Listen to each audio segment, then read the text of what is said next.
Welcome, everyone. This is Leaders in the Arena. My name is Hannah Lancaster. I'm a senior consultant here at Bridge Innovate. We are a global network of designers and business strategists, consultants that team up with you to spark distinctive strategies, courageous leadership, and agile change to transform your organization for growth and good. This podcast, Leaders in the Arena, is designed to share valuable insights and lessons from our clients and network to support your innovation journey. So to get started today, we have a really special guest. Nicole Brown is a manager of community benefits and diversity at CHI Memorial. Nicole supports diversity initiatives, health disparities, and national and local health projects. She is a recipient of Chattanooga's 2022 Champions in Healthcare for Diversity in Medicine Award, and is thrilled to serve in the CHI Memorial/Morehouse School of Medicine implementation team, which she will talk more about in a little bit. This is a $100 million 10-year partnership led by Common Spirit Health. And Brown has served as a media professional, educator, producer, designer, and many more things, I am sure, and has a master's in public administration and bachelor's in mass communication through radio and television. So she is obviously the perfect guest for us today, Leaders in the Arena. So Nicole, thanks for joining us. I'd love to just hear a little bit more about you. Wow, thank you so much. I'm so excited to be here. I've been waiting on this moment for several weeks now. So thank you so much.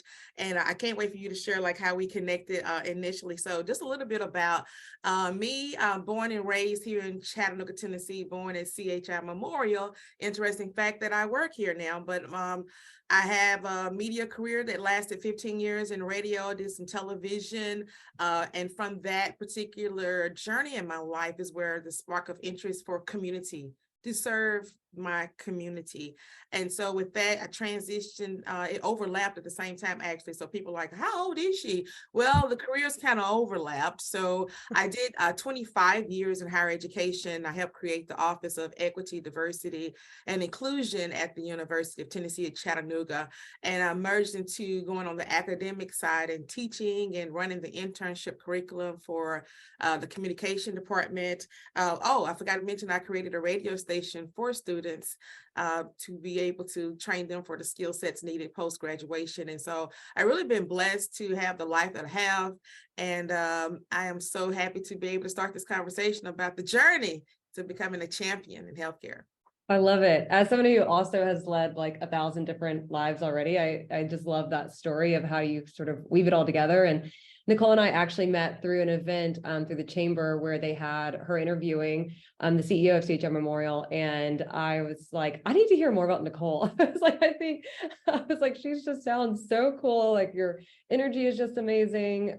Your perspective is really amazing. And just the work that you guys are doing at CHI Memorial really connects with us at Bridge. And so I just immediately reached out, I think maybe in the same day, and was like, let's connect, which we obviously both are really passionate about doing in the community. So yeah, I'm excited to have you here. So tell us a little bit about all this transition, like where were you a couple years ago before this big transition?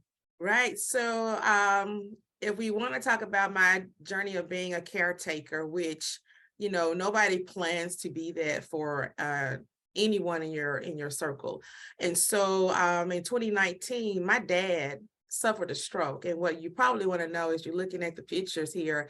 This is the last photo of me and my father. His name, James Brown.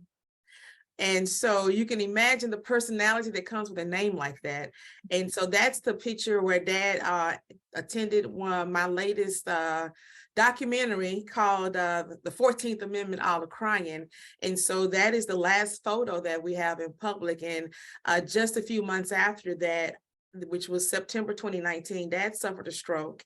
And I was previously appointed as his power of attorney. And I'm thinking, I have plenty of time for that. He's good. He's fun. He dances. He laughs. He's a joker. He thinks he's a comedian, but I wouldn't let him get on stage.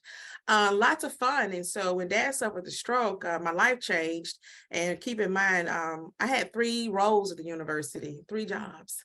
And so when this happened, it was, how do I have the time to help take care of dad with his stroke? A lot of things in the health system were just very disappointing from my lens, my mom's lens, my sister's lens, who helped me with my father. But every aspect of his life in the post-stroke was just downward spiral. Nobody knew this, nobody knew that. And I just kept feeling like they treated him as a underserved African-American male with a no higher education, a high school degree. And so that's when I realized that we have some major concerns here as it relates to my father and me trying to balance the 3 jobs and trying to balance the care for him and making decisions for him. They were very, very challenging. And I knew I am not the only one having this experience. And so that's kind of like my caretaker moment. I remember taking dad to the doctor before he had the stroke, and he, like I'm sure many other patients, were resistant amongst what doctors tell you to do. So he thought he was smart and would cancel some doctor appointments. And the doctors would call me, Miss Nicole. I'm like, it's Nicole. Nicole, your dad canceled another appointment. I'm like, don't worry, he'll be there in the morning. So I turned into kind of like the parent of my parent. And I knew we were about to face some challenges, but I did not know that with the stroke that he had, he suffered from global aphasia. And so his communication ability was at a very, very, very, very low percentage. Wow.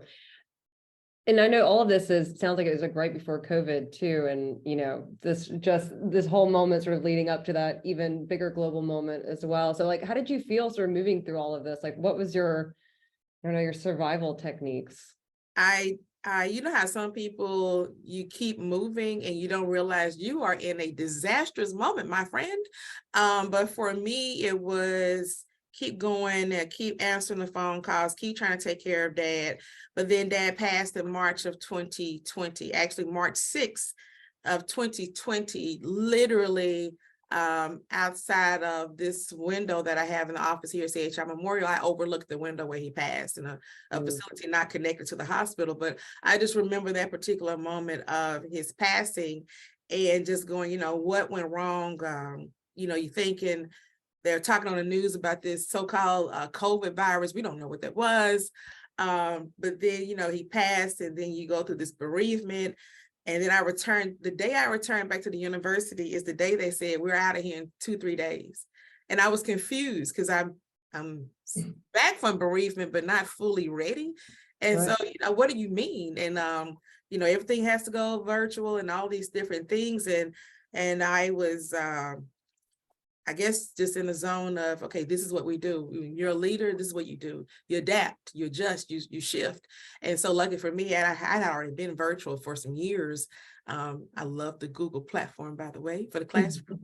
So my students were already prepared for being in a virtual atmosphere. And I'm so grateful that I challenged myself and challenged them to be innovative and embrace the Google platform and the Zoom platform. And so that transition was pretty easy. But the other piece of bereavement, losing other individuals during the pandemic that was very close to me, that was it was not healthy the way I transition and process life, because I don't want to get used to death.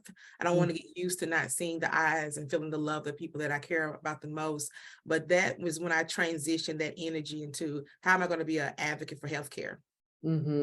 And so here's my journey to healthcare.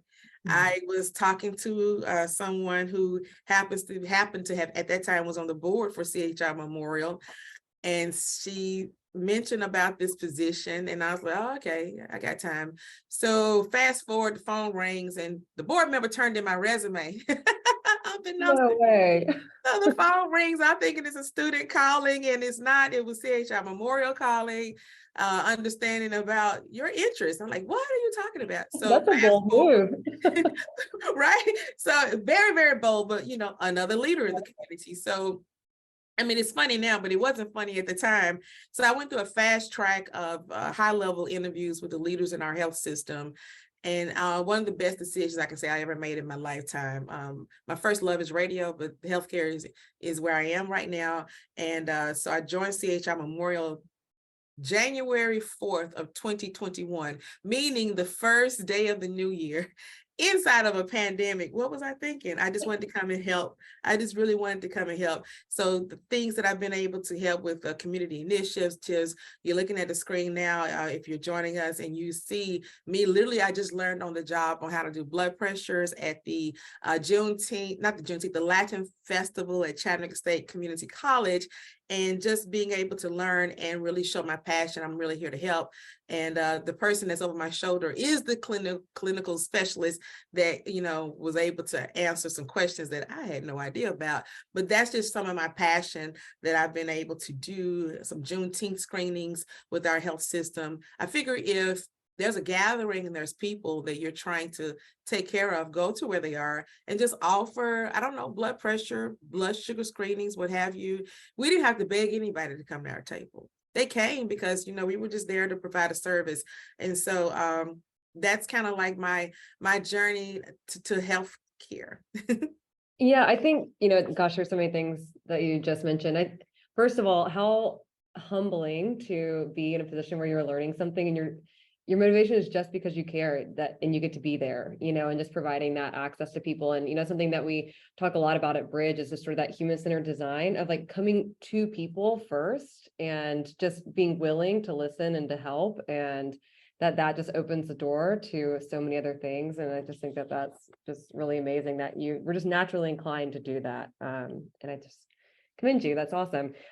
What do you feel like has been, I don't know, how did you actually make that change? Like, how did you like mentally go to work and you're like, okay, now I'm doing this and this healthcare, and like logistically, how did that work coming out of like teaching and out of these other roles? And, what was sort of that biggest shift for you?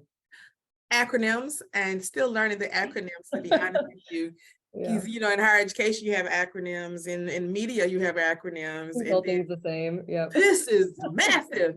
And so I'm still learning the acronyms. I think the biggest change for me is making sure that I continue, as I always say, be a life learner. So this is a whole new arena for me, but I'm used to transitions in positions. I don't want to say I'm comfortable, but I'm used to it. And so, but I knew what my goal was. I'm trying to help other families around our communities. And so I think about my dad and how he was a community person, active in his Howard High School alumni chapter, provided the fish, did the fish fries and all of that. And I just let that be the motivation for me to continue to lead and learn about healthcare. And I think another thing that sparked my interest as a life learner, when I kept seeing the data, particularly people of color and women that look like me. And I think of my niece and nephews, where how are we going to lead this space from a healthcare lens for them? They are individuals of color. And so that I just led with that of continuing to learn, soak it in, and ask a lot of questions. And so I may be the one that always hand up, have a question. Have a question. Can you clarify that? Because in my world, it seems like this, and I just need to connect it from a healthcare lens. So I really enjoyed it.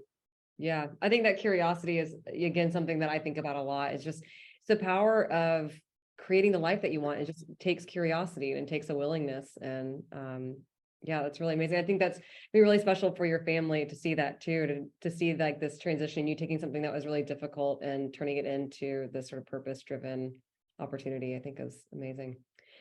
So how did you become a healthcare champion? So you start the job in the pandemic, and the CEO here for CHI Memorial, her name is Janelle Riley. And so she says, Nicole, I want you to insert yourself on this More in Common Alliance partnership. That's with the Morehouse School of Medicine, $100 million partnership for 10 years. And our CEO said, I want to be the first hospital to get these students. And I'm thinking, well, I just got here. I don't know. I'm learning the lay of the land. I don't know the physicians' names. She said, I want you to insert yourself on the implementation team. I didn't know how to do that, but we figured it out. And so fast forward to in the midst of coming up with the logistics on how to do this particular and do it in a standard of excellence, do it in the standard that aligns with our vision and our mission. And I think we did a really stellar job. We've created the blueprint for it. So we have created the handbook on how other sites across Common Spirit Health health system, how they can take on the students as well. We're creating more Black physicians around the country. The first round of students are now in hospitals or healthcare facilities around the country. But we won that 2022 Champions in Healthcare Award and for diversity in medicine. And so that was just a really good way for me to come into healthcare. Not that I was trying to win anything, but it feels really good when you win something. And then along the process of co-leading our 2022 Community Health Needs Assessment. I've never done anything like that, but I'm a learner. I'm interested. I'm passionate about community. So it's a good fit for me to help lead that. So the picture that you see on the screen is some of the members of the implementation team. Far left is Dr. Sutton from Morehouse School of Medicine. Myself in the middle with a big smile.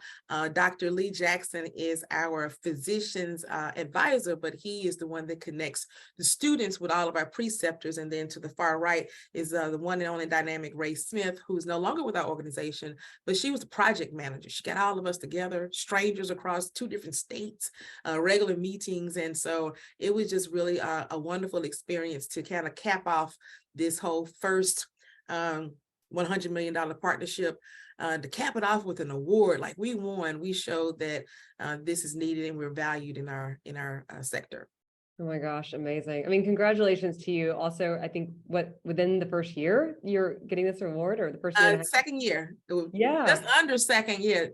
Yeah, just under the conclusion of second year. Yeah, that's amazing. Amazing. And the work that Morehouse is doing, we do a lot of work with them too. And I mean, they're just so innovative and they're just so willing to partner and to do really amazing things. And I just think that is a really amazing partnership that you guys created. And tell me a little bit more about the Juneteenth work too.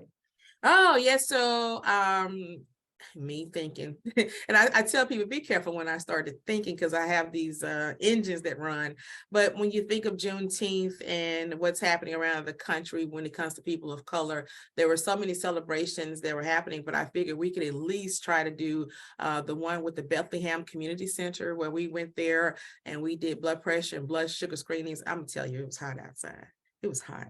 It was very hot outside. June in the South, yeah. In the South in Chattanooga, Tennessee on that day. We didn't have tents. The community provided us tents for covering, because they say, oh, CHI Memorial is here. We're gonna make sure they're not standing so much in the heat. And so we were able to provide the blood pressure screenings, blood sugar screenings, but more importantly for the residents who came up and they had not so positive reading, they were able to get instant education and next steps. And then there's the Avondale Community Center. They had a 3-on-3 basketball tournament for their Juneteenth event. And my hand was up. We're coming. We're going to do blood pressure and blood sugar screenings. And it was just a wonderful experience, because there was an African-American male who doesn't have health insurance, hadn't been to the doctor in 4 years. He saw us at no cost and got his checks, and we discovered. And so now we provided, next steps for him. But what happened if we weren't there? Right.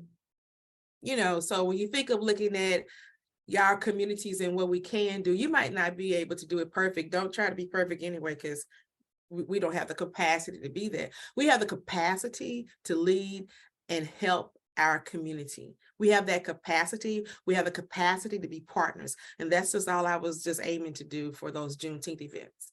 That's amazing. So tell me a little bit more about what your job entails. So is it kind of coming up with these touch points and these, what are some next big projects, or, who else would you really love to partner with that is in the community?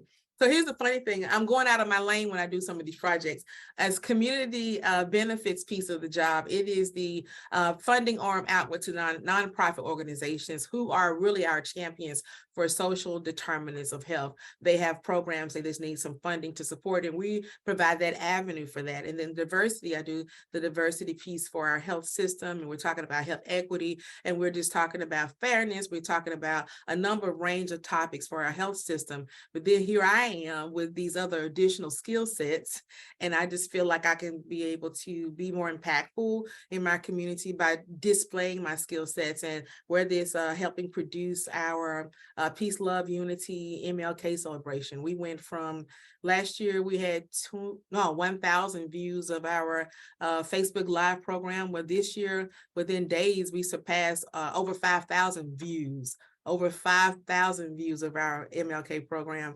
How does that happen? You have to have innovation. Somebody crazy like myself come to your organization and say, we're going to do it. And we reach 7 states. And so those are things that I really value, and I celebrate contribution to the community from a worldwide lens. And so I'm looking forward to partnering with the Urban League, partnering with the YMCA, partnering with the arts community. We did a partnership last night where we displayed artwork from the University of Tennessee Chattanooga students who painted art of Black leaders in the community, and they told their story. And so I probably need a cap on how many partners per year, because it can get kind of overwhelming when I'm a one-person shop. But if it impacts somebody to take care of their health and to help somebody else, I'm willing to be that person to do that.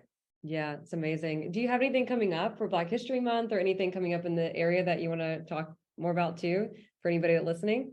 So we did the program last night, and it was the unveiling opening of the Chattanooga's art exhibit. It was in our chapel, and we heard from leaders in the community who knew James Mapp, who knew Ms. Joanne Favors, who was a nurse by trade, but turned into the state representative for our area. And we heard from one of the, Ms. Willie McClendon talked about Ms. Maxine Cousin, who was the community advocate in social justice.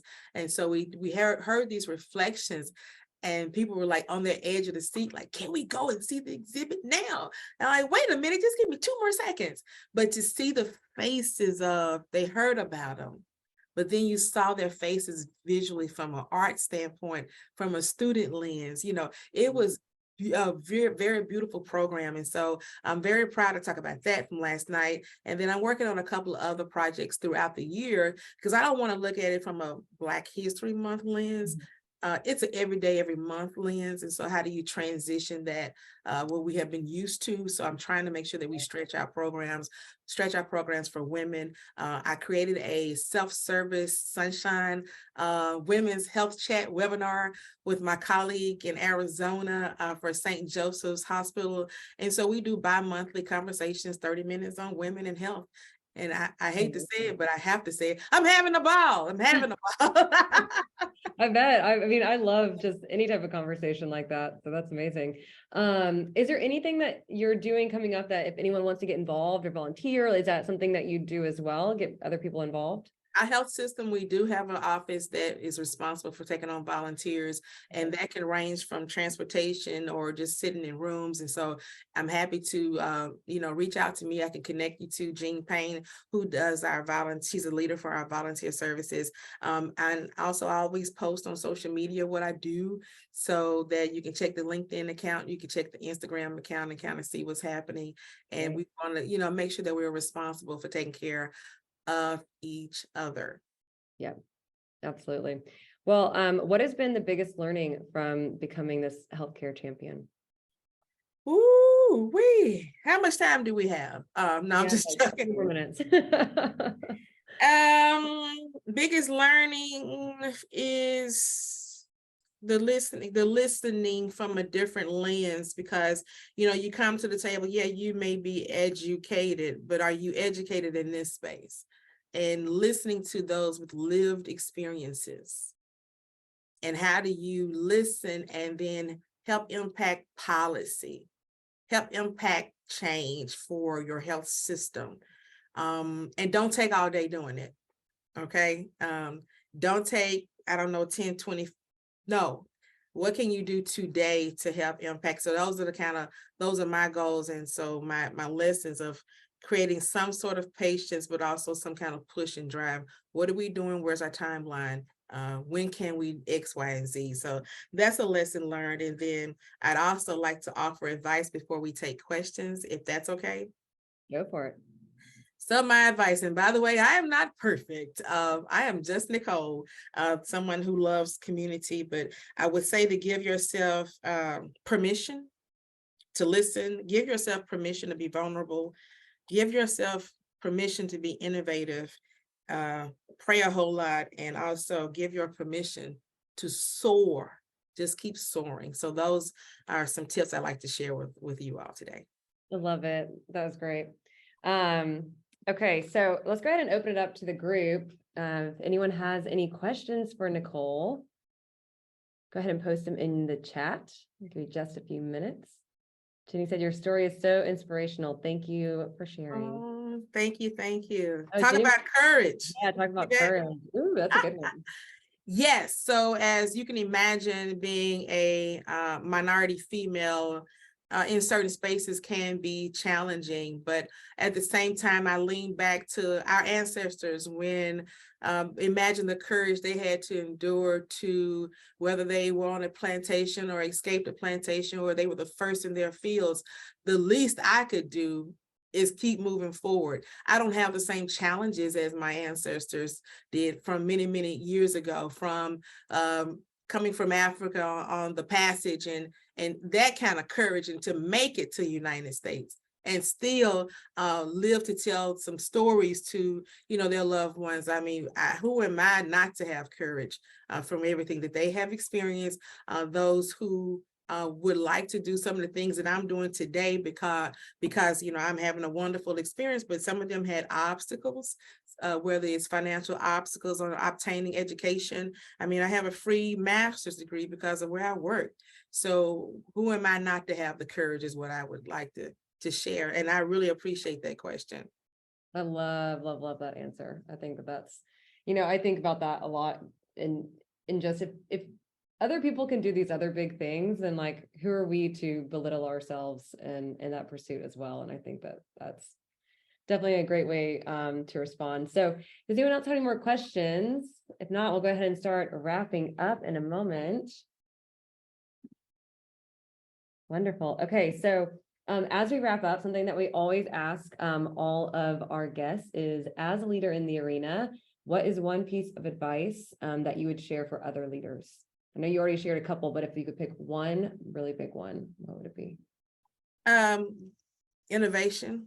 When I grew up hearing community leaders talk about this thing, when you do what you always did, you will get what you always got. So when we think of health equity, when we think of diversity, equity, and inclusion, when we think of all of these challenges that we experience today, then we don't have the time to do what we always did. So I would say innovation, be innovative, ask questions, and collaborate. Oh, I love that. Yay, that's really perfect, especially as Bridge Innovate. I feel the exact same about innovation. So Nicole, thank you so much for taking the time to talk with us today. And for all of you listening, you can check this out again on YouTube. We'll post it there. We're also sharing it on anywhere that you find podcasts. So you can share it with your friends, your family, your colleagues. Next week next month, on March 8th, we have Tom White talking about the how and why of ESG and strategy. So make sure to sign up to also participate live in that webinar as well. And we'll see you next time. Thank you. Thanks so much.